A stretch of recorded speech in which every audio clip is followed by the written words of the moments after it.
Bonjour à tous, eh bien comme promis je vous montre le résultat des sièges Cobra restaurés. Voilà. Donc vous voyez le rendu est quand même pas dégueulasse, même franchement enfin pour moi ça me satisfait. Et puis je continue cette vidéo pour vous montrer comment dire le moteur complètement descendu, entre guillemets, enfin pas descendu, le carter en fait, parce que j'étais sur un carter à changer, parce que mémé elle a des fuites comme on dit. Donc voilà.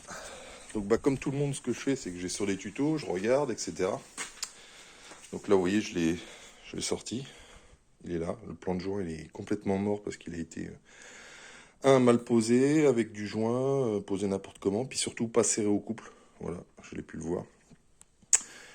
Alors je précise que le mien c'est un 6 cylindres, 2 litres 8, mais sur le 2 litres 5 c'est exactement pareil, ou le 2 litres je pense. Surtout, la chose à faire bien attention, il y a deux choses. Bon, évidemment, il faut descendre la crémaillère, le berceau, et surtout, c'est les vis au niveau de la boîte de vitesse. Parce que vous avez des vis aveugles dessus. Alors moi, j'ai failli me faire avoir parce que je pensais avoir tout retiré, puis j'avais pas tout retiré. Donc coup de bol, j'ai pas forcé, en tout cas, parce que je voyais bien qu'il y avait un problème. Donc il y a deux vis qui sont ici et là, qui sont au niveau de la boîte de vitesse, mais vraiment en aveugle, dans deux trous. Donc faites hyper gaffe. Il y a d'autres vis qui sont transverses comme ça. Donc il y a juste ça à faire attention pour le retirer. Du moins, ne pas les oublier parce que c'est pas du tout les mêmes vis que sur le plan, hein. Ce sont des grandes vis, des grandes tiges. Et puis de l'autre côté, à l'opposé, de toute façon, on a l'impression qu'on ne va pas enlever la pompe de direction assistée.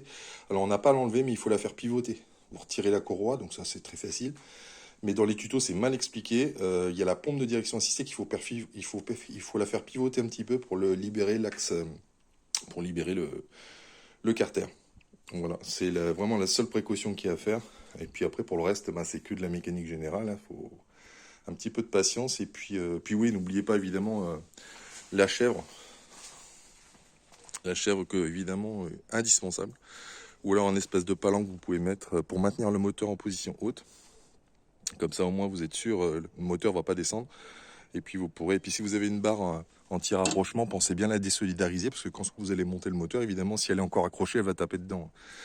Pensez bien à ça. Voilà pour ça.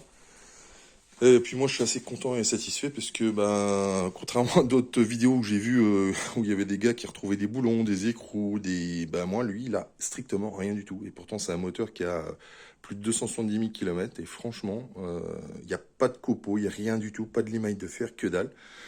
Donc le circuit fait bien son job et puis il n'y a rien de cassé dans le moteur, donc je suis vraiment hyper content. Voilà, c'était un peu la surprise mais la bonne surprise. Voilà, je vous montrerai le résultat avec à la fin, une fois que j'aurai tout fini. Merci, à plus.